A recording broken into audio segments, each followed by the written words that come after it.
complete, and then we will move on to chapter 8, which is more detailed about the blood vessels and the cardiovascular system, the heart and the blood vessels. All right. So in chapter 7, we just covered 7.1 the function of blood and its components in terms of the plasma and the cells. Okay. So we find different type of cells, and we find plasma, which is the matrix. Okay. Remember, blood is a specialized connective tissue, fluid connective tissue. Okay. Yeah. So it has plasma and these cellular components, which we call the formed element. So 7.1. So as I mentioned before, the objectives is for your benefit.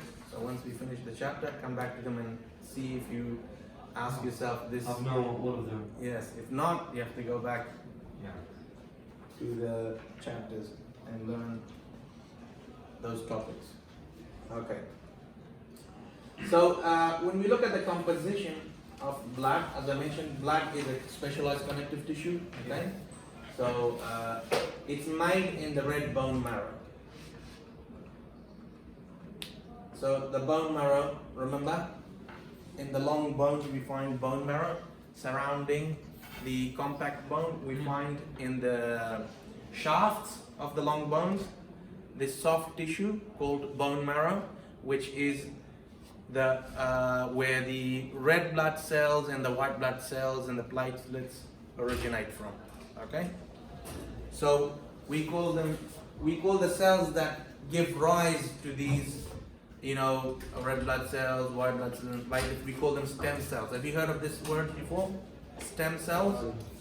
So these stem cells, these are so a stem cell can give origin to different type of cells. Okay. An embryonic stem cell. Remember the first stem cell. When the egg fertilizes when the egg is fertilized by the sperm, the first cell, from that cell, all tissues have arisen in your body, all different type of tissue. We call that the embryonic stem cells, okay, which give origin to the different tissues in your body, the 4 different types, okay. So stem cells maintain the red blood cells, the white blood cells, and platelets. Okay, we have these stem cells in the bone marrow, the long shaft. Okay, let me just go back here. Okay, so we find it in the red bone marrow. They are made from stem cells. We find that the blood is approximately 8%, an average of 5 liters. Okay. 5 liters in an average person. The body weight. Yes. So 8% of the body weight, and we find different functions it has. Important functions in transport of nutrients. We just finished the digestive system. You know about that. Yeah. So nutrients, removing waste. So when your cells metabolize different macromolecules, they produce waste. One waste we talked about in the digestive system, remember, was ammonia. Ammonia is carried in the blood and the liver detoxifies it. Carbon dioxide is another waste produced by cells. It's carried in the blood to the lungs, where it's removed from our body. And there's other wastes that we can talk about. We'll deal with more of those in the urinary system as well, okay? So it removes wastes, carries them to different places where they're removed. Remember hormones? We said that endocrine glands release hormones into the blood. So the blood is like a superhighway for the hormones, so they can be carried to different sites. For example, a hormone produced in the pancreas, it acts on the liver. It has to get to the liver. How does it do that? Through the blood, okay? So blood carries hormones. Gases, and we mentioned carbon dioxide. Other gas is, the other gas? Oxygen. Oxygen, okay? It carries gases.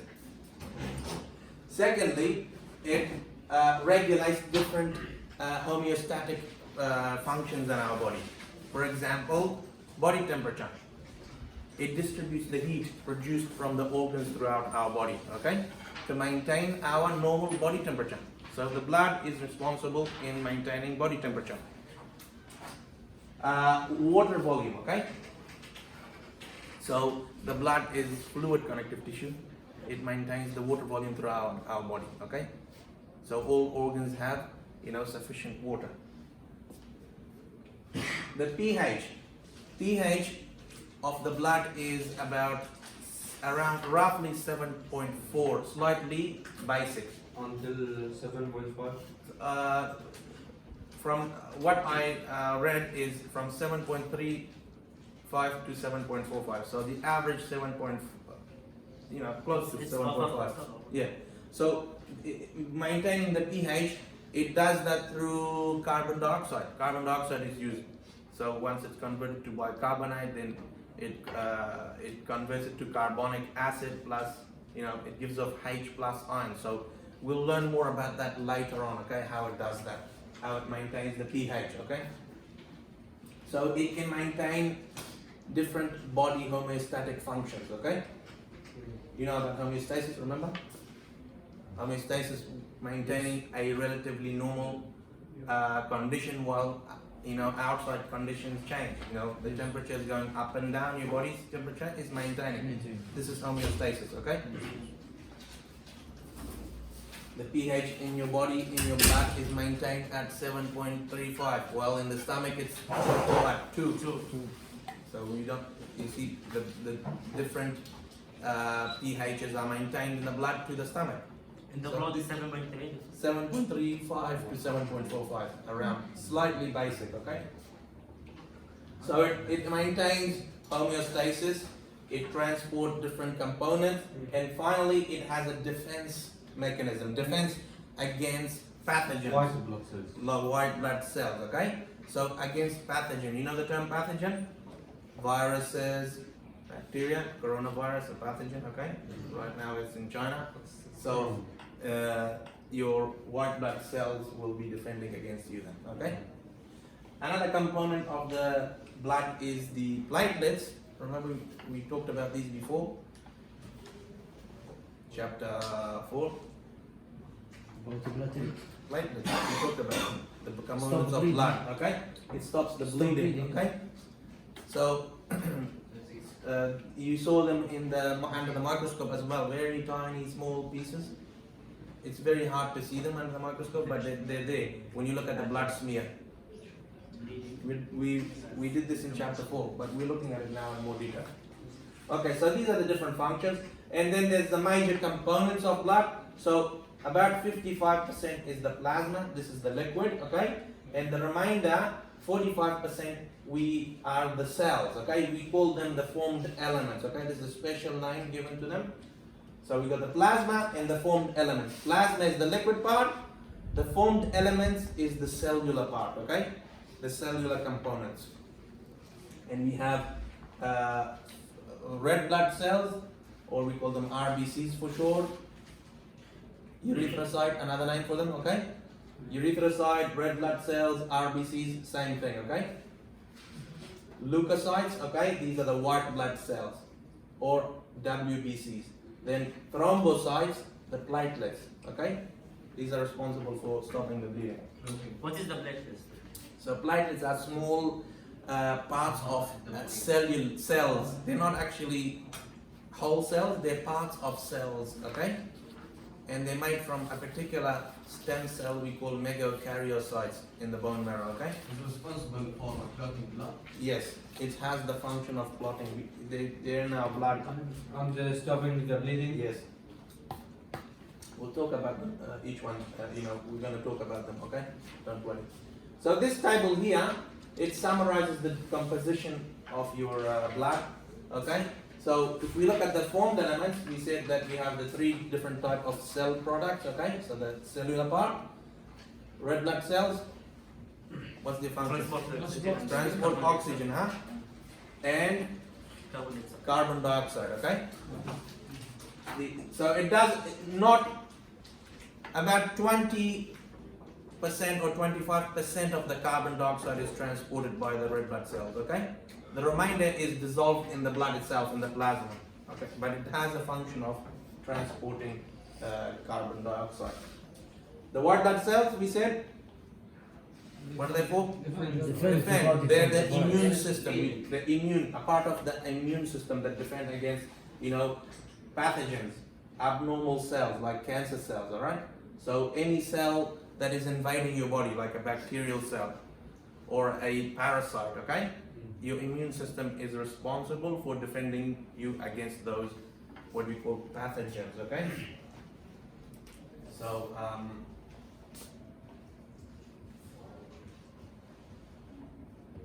Alright, or sometimes some people have abnormal cells.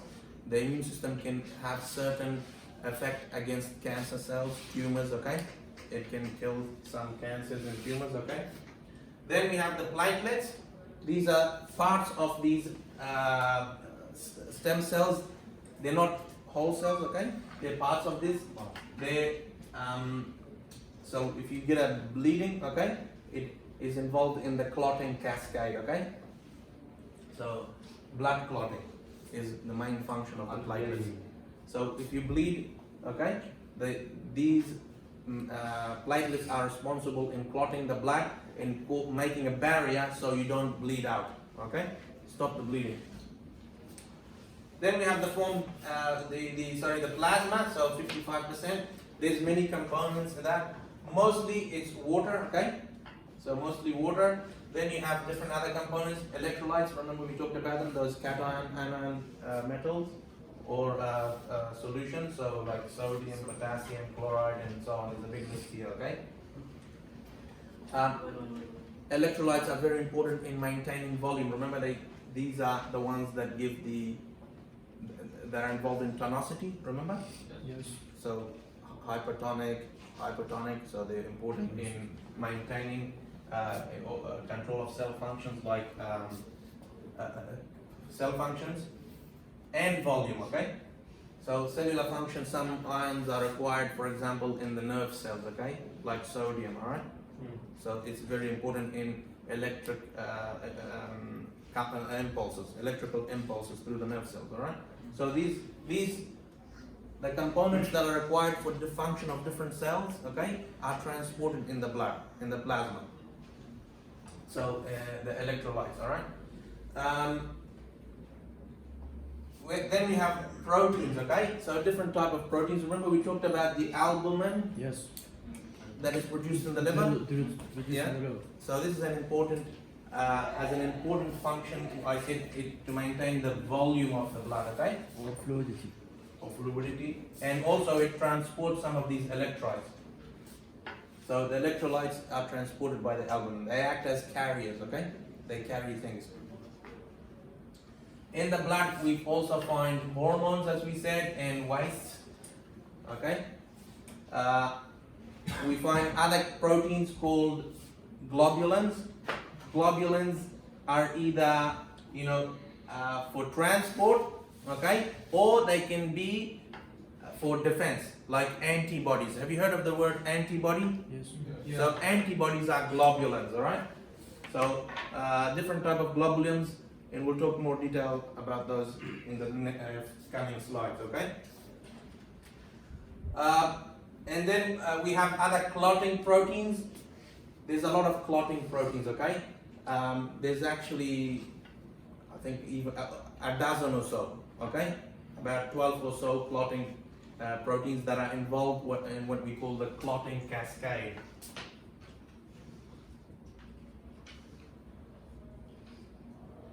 Around 12. Around 12.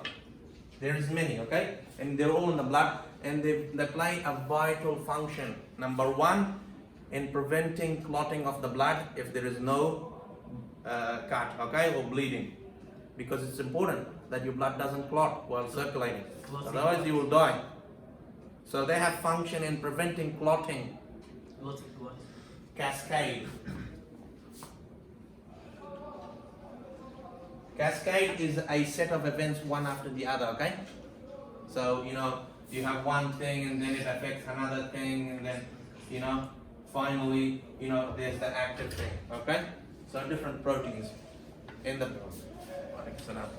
So that is the clotting cascade. And there is checks in this cascade that prevent clotting of the blood normally, okay?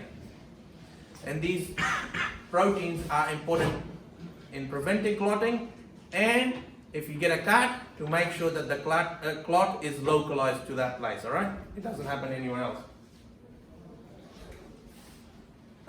So we got hormones, different type of hormones. I'm not gonna go through the details. Remember, hormones, they're like messengers. They take the message from one organ and to relay it to a different organ. For example, the pancreas produces insulin. It affects the muscles and the liver. These are carried in the blood. They're chemical messengers, okay? And then gases, different type, oxygen, carbon dioxide, both of these are carried in the plasma, okay? So by the RBCs. The nutrients and waste, so there's nutrients that are picked up in the digestive system, like the different macromolecules, the lipids, the glucose, carbohydrates, and the amino acids, okay? So raw materials and waste are also carried by the blood, and they're in the plasma, okay? So this table summarizes all of that nicely for you, okay? The different components, and we'll go through them in detail now as well, okay? The same things again. So we'll start with the plasma, okay? As I mentioned, most of the plasma is water. 90%. Yes, 90%. So most of it, and the remainder, you find the other components we just talked about in the table, okay? So proteins, okay? Different type of proteins, globulins, albumin, clotting factors, and so on. Many different proteins, okay? We find in the blood. Then you find the hormones, different type of messengers, chemical messengers produced by no, endocrine glands, huh? Endocrine glands, alright?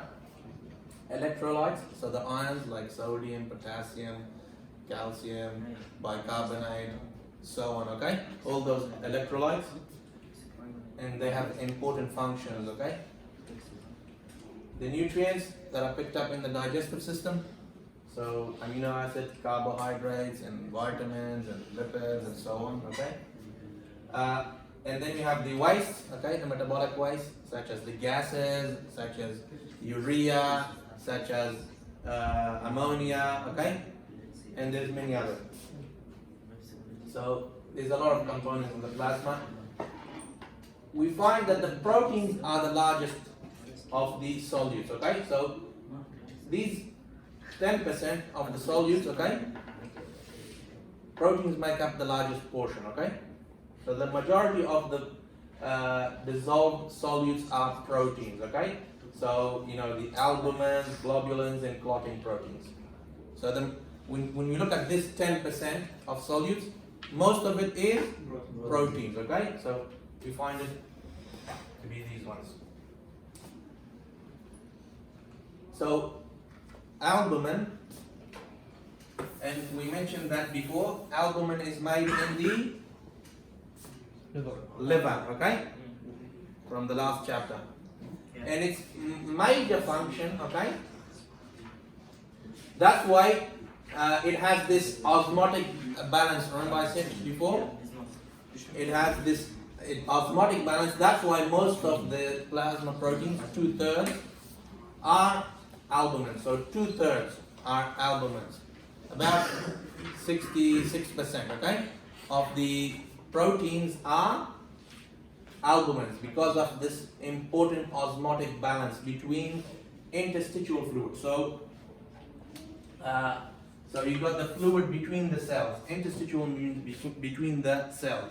So you got the cells of the tissue and surrounding it, and also you got the cells in the capillaries and then surrounding it, maintaining this fluid, okay? That's the function of this, the major function, okay, of albumin, maintaining the volume because of its osmotic balance function. And it also transports some of these other nutrients or electrolytes or some hormones as well, okay? So it acts as a carrier. So those other components bind. So if you have the albumin protein here, okay? Alright, other things bind to it. Then it acts as a carrier and it takes it to a different place in your body and then releases them, okay? So this is what we mean by it transport some substances, okay? So these substances bind to the albumin and then the albumin can, I'm drawing it here large, but this albumin is a protein, is very small, okay? Just for your purpose to see it, alright? So albumin, important in osmotic balance and transport of substances. These are the two important functions of albumin. Then we have the other type of proteins, the globulins, okay? We have three types. We have the alpha, beta, and gamma, alright? The alpha and beta globulins, they have important function of transport, okay? Similar to albumin, okay? Transport molecules, electrolytes throughout the body, takes them to one place, from one place to the other and release them in the another, okay? So they have these functions, except that alpha globulin also, they have a function as protease inhibitors, okay? Inhibitors of proteins that break down other proteins, okay? And they're important in the blood clotting, okay? In the lecture notes it's not mentioned, I'm not sure if it's mentioned in your book, any information on the alpha globulins, check it out. But the alpha globulins has two functions. One is transport function, okay? The other one, it is a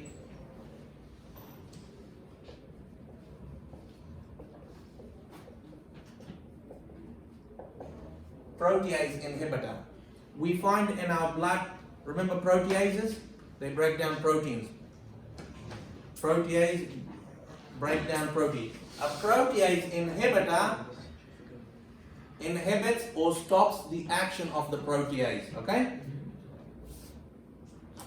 And this is important in blood clotting because, as I mentioned, the factors, okay, or the blood clotting proteins, some of them are proteases. If we look at in detail how blood clots, normally some of the clotting factors exist as proteins, okay? In this state, they do not clot. When they become in the active phase, so, you know, for example, prothrombin and thrombin, these are two factors in the clotting. Thrombin is active, prothrombin is inactive. Proteases act on them, break them down into the active form. Just like we said that, pepsinogen is inactive, okay? And becomes activated by HCl, okay? Because HCl breaks it down and it becomes activated. Similarly, in blood clotting, there are some proteins that are inactive. They only become activated if there is a bleeding. So they break down. And how do they break down? There's proteases in our blood that break them down, okay? To prevent clotting, this alpha globulin, it inhibits the proteases, okay? Inhibits them. Yes. So it prevents blood clotting. So that is one of the functions of the alpha globulin. But both alpha and beta are involved in transport of electrolytes and other components, okay? While the gamma globulin is the antibodies, another name for antibodies, okay? So antibodies and gamma globulins are the same. There is different type of antibodies in our blood. There's three actually type of antibodies, but we don't need to know them, okay? We just need to know what gamma globulins are. Generally, they're antibodies, okay? And they're produced by the white blood cells, particularly we call them the B lymphocytes. This is the major source. There is other sources, but the B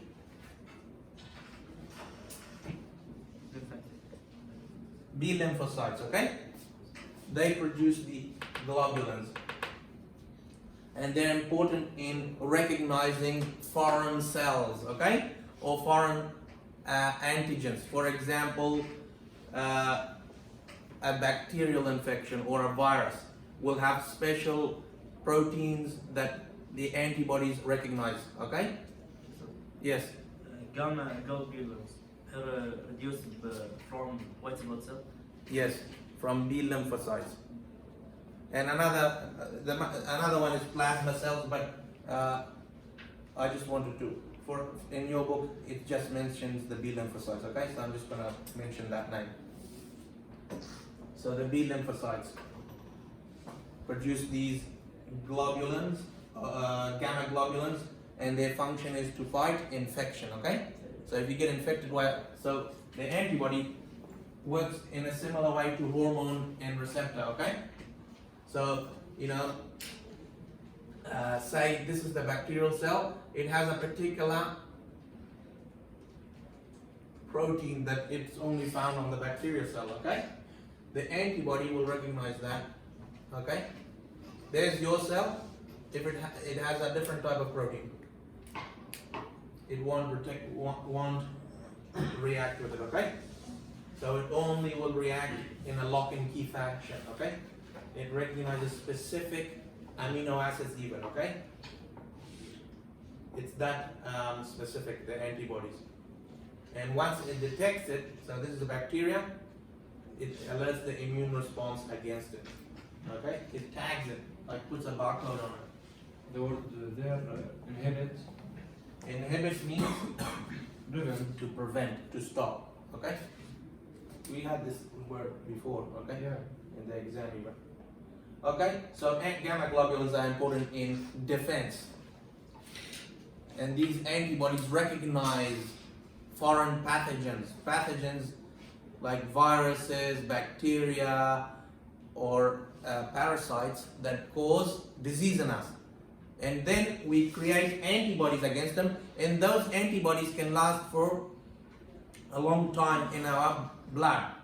So if we get infected again, our immune system already knows that it sees this. Yeah, this kind of. Yeah, that's how vaccines work, okay? Because vaccines actually give you the virus itself or the bacterial protein or whatever, and then our immune system reacts to that and creates antibodies. Then we have a memory of this pathogen. So if we get the real pathogen, our body is already got the antibodies, it can act quickly on it, okay? So this is how vaccines work. And they're in a race now to get a vaccine for the coronavirus because it's a novel virus. They haven't seen this before. So what they're doing is now they're trying to grow this virus in the lab and then trying to see what parts of the virus they can use to make vaccines against. So they will put those proteins into animals and see what sort of vaccine the reaction is. Okay, they'll test it in animals.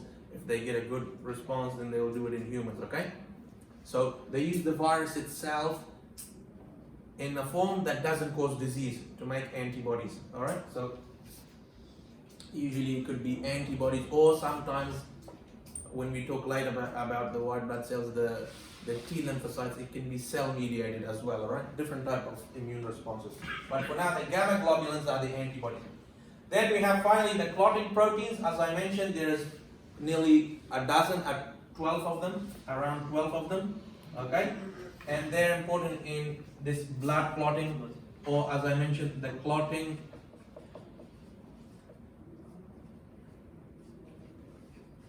Just type in that into Google and you'll see, go into the images and you'll see these different proteins.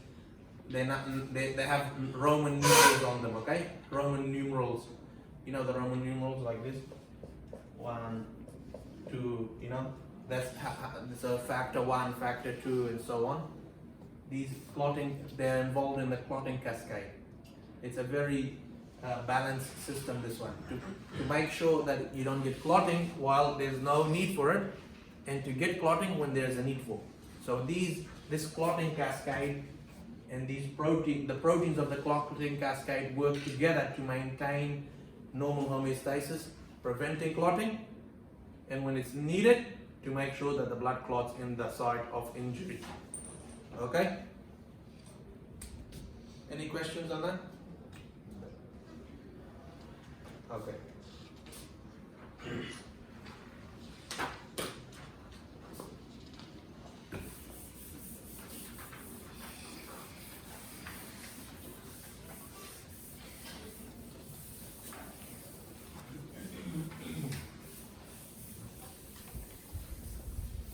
So let's move on to now the formed elements, which are the cellular components of blood. So the first one, red blood cells, we all know it. You know that it carries oxygen, okay? In fact, it's the most abundant one, most of the formed elements. And you can see that, remember when we looked under the microscope in last semester at the blood smear, you see most of those cells are the red blood cells, the donut shaped cells.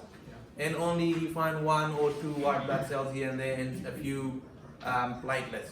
But the most, when you look at the smear, are the red blood cells. So these are this is the shape of it, like a donut. They're small, flat, disc shapes, okay? And they're so small that they can squeeze in tiny capillaries, okay? The capillaries are so small, the size is the size of 1 red blood cell. They can squeeze through these capillaries, very tiny. They don't have a nucleus, okay? Unlike other cells of our body, red blood cells do not have a nucleus, okay? They lose their nucleus as they mature in the bone marrow, right? When they become mature, they lose the nucleus, because mostly it's packed with hemoglobin. That's why they don't have a nucleus. That room is used up for the hemoglobin, because it's an important function in this transport of gases, okay? So we talked about a little bit about hemoglobin last semester when we talked about the sickle cell anemia, okay? In sickle cell anemia, there is a mutation which affects hemoglobin. It affects the oxygen transport, okay? Yeah. And the cells become sickle cell, remember? Like this. Like a crescent. Yeah. Like that. Like moon. Like a moon, okay? So this is because of a defect in the hemoglobin, okay? Now, when we see hemoglobin, mostly it carries oxygen, and it carries some carbon dioxide, about 20%, okay? Hemoglobin doesn't carry much carbon dioxide. Mostly it carries oxygen, okay? Carbon dioxide is carried in the plasma, okay? Dissolved, or in the form of bicarbonate, alright, which we'll talk about later on.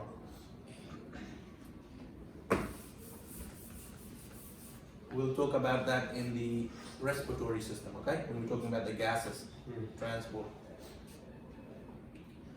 If you look at the hemoglobin, it has these 4 polypeptides, okay? 4 different polypeptides. Each of these polypeptides, okay, they have what we call a heme group, this group, okay? And in the heme group, we find the iron atom, okay? This is the one that is responsible for carrying oxygen. So, each one of those binds to an oxygen. So each hemoglobin can carry 4 oxygen atoms. Yeah. Because there's 4 polypeptides, each has a heme group with a iron. So we get 4 oxygens For each. for each hemoglobin molecule. Okay? Each hemoglobin protein. Yes. So each hemoglobin consists of 4 polypeptides, okay? So there's a 4 polypeptides, and each of the polypeptide, so there's 1, 2, 3, 4, okay? It contains the heme group, okay? This group, so that's the heme group. And then inside it you find this iron atom. And then each one of those carries 1 oxygen, okay? So how many oxygen? 4. Okay. All right. So we said that hemoglobin can carry oxygen, it can carry carbon dioxide. According to what it's carrying, we can name the type of hemoglobin, okay? So if it's carrying oxygen, this hemoglobin is known as oxyhemoglobin, okay? So when it's bound, when it binds oxygen, it becomes oxyhemoglobin, all right? Yes. So this what these namings are for the different forms of hemoglobin, okay? So when oxygen is bound to hemoglobin, this form is known as oxyhemoglobin. When it's not bound to it, we call it deoxy, okay? Without oxygen, okay? So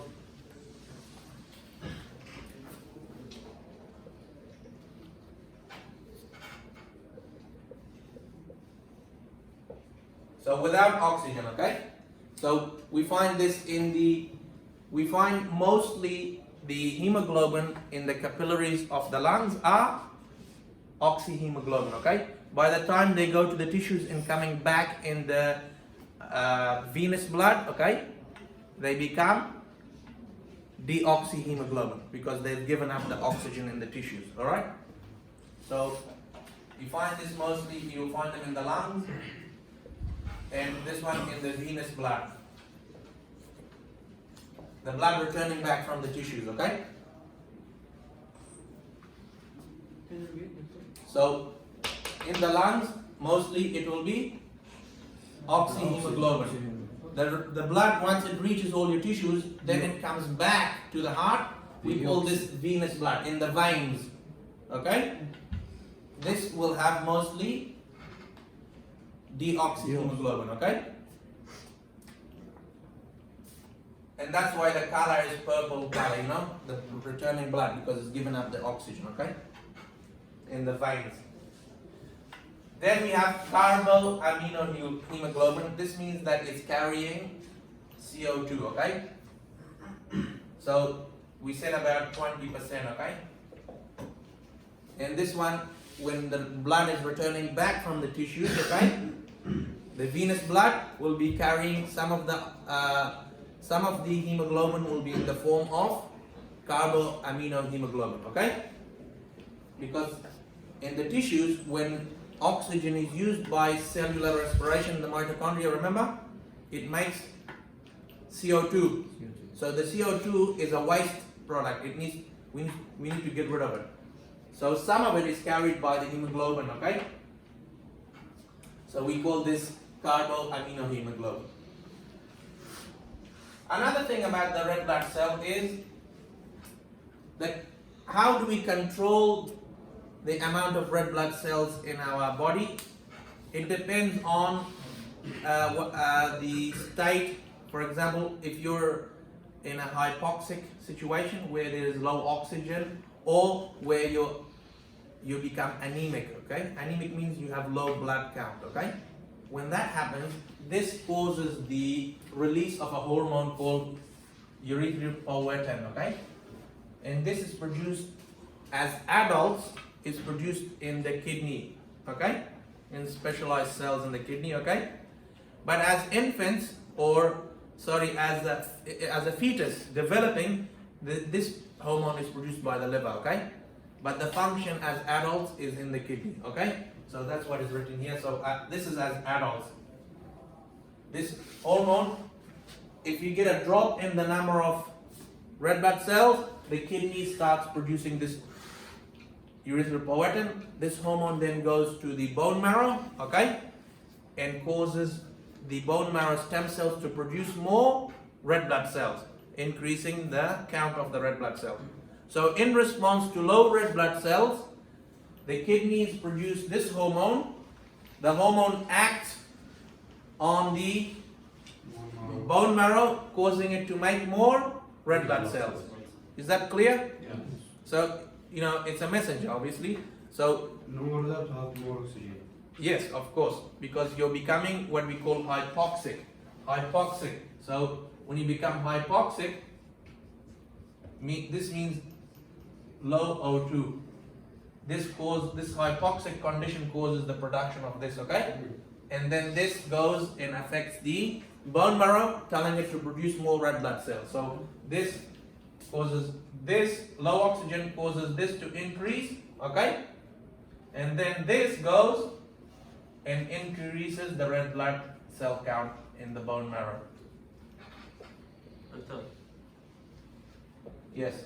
this hormone reduce just when the red blood cell low. Yeah, when the red blood cell is produced in response to red blood cells, specifically when you get low red blood cells, that means your oxygen is going down.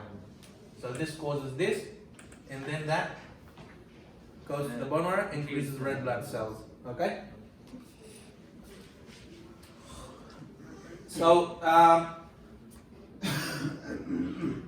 we mentioned about old red blood cells last time, and they're recycled in the liver. Also, we find the spleen has a function as well in destroying and recycling the red blood cells. So, in the liver we get that, and in the spleen we find specialized cells, what we call, these are white blood cells, macrophages, okay? Macrophages are phagocytic cells.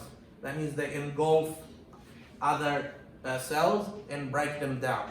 So they will engulf the red blood cells and, you know, the lysosomes, okay? Lysosomes then fuse to the endocytic vesicle and it breaks down the cell. So these macrophages are phagocytic cells.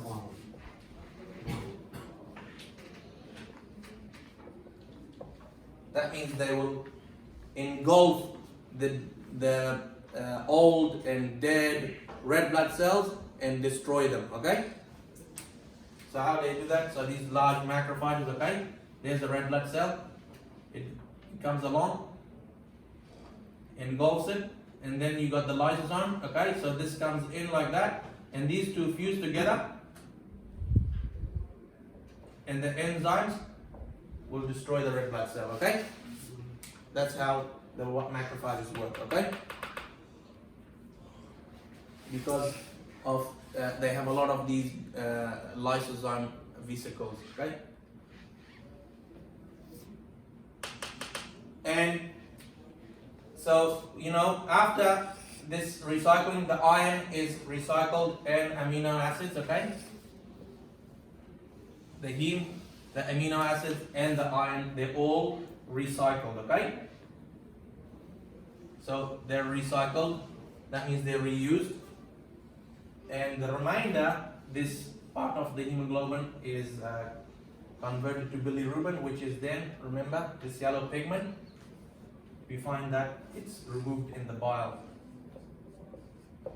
We talked about that last week. Bile. Yeah. From the Liver. Okay. So after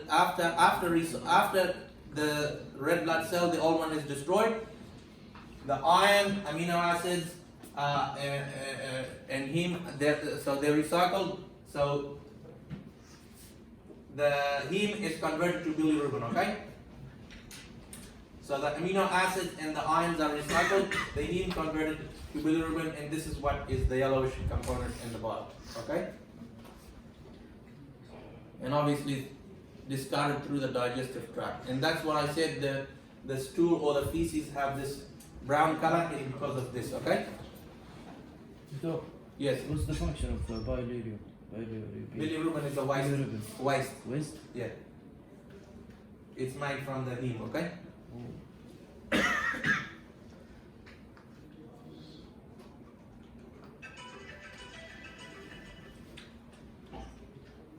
Okay, so the white blood cells, they're important for defense.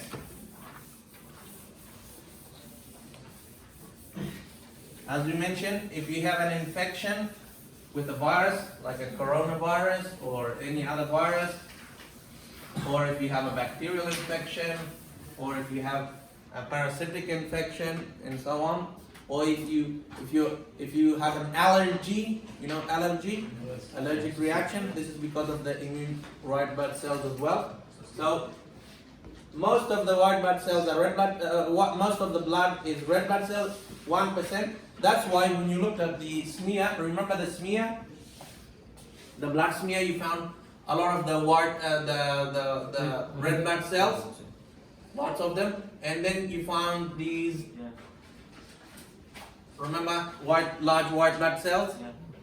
one here and there.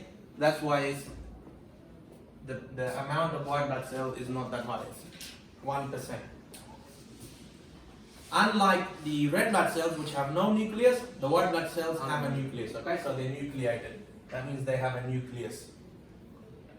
And we find that they're in two classes: granular and agranular. Granular means the cell. When you look at the cell, it has these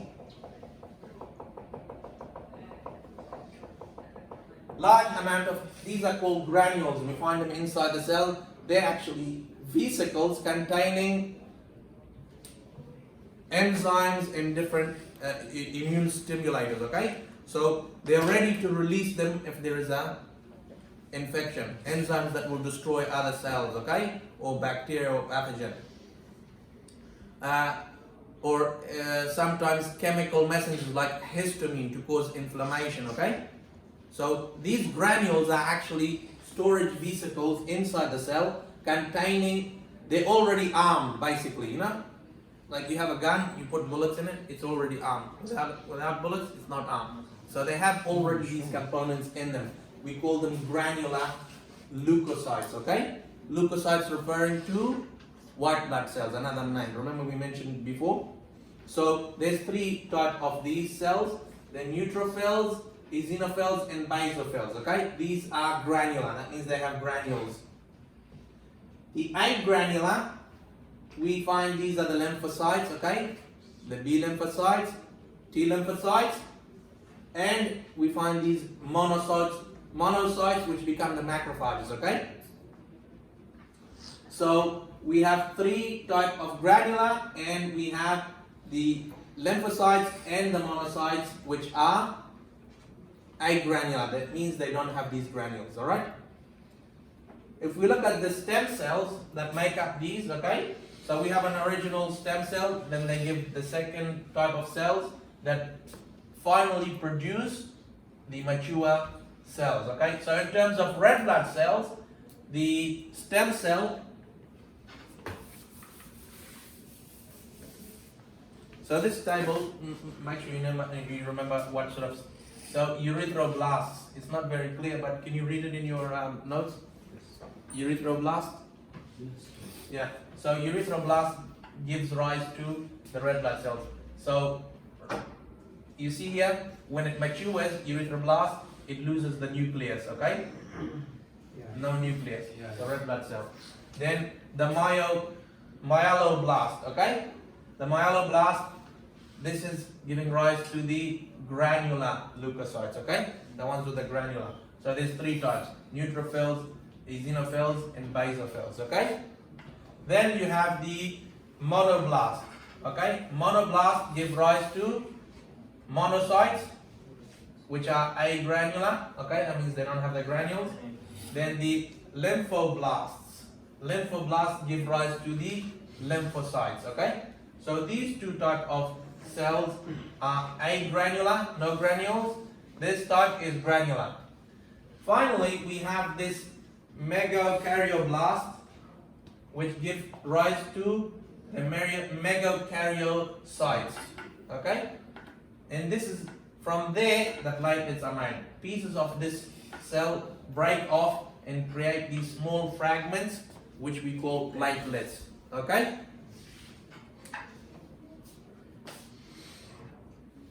And so this is for transport of gases. These are for defense. Okay? Defense.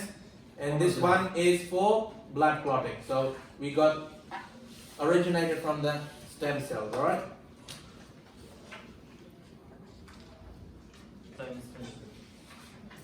Sorry? We got timer?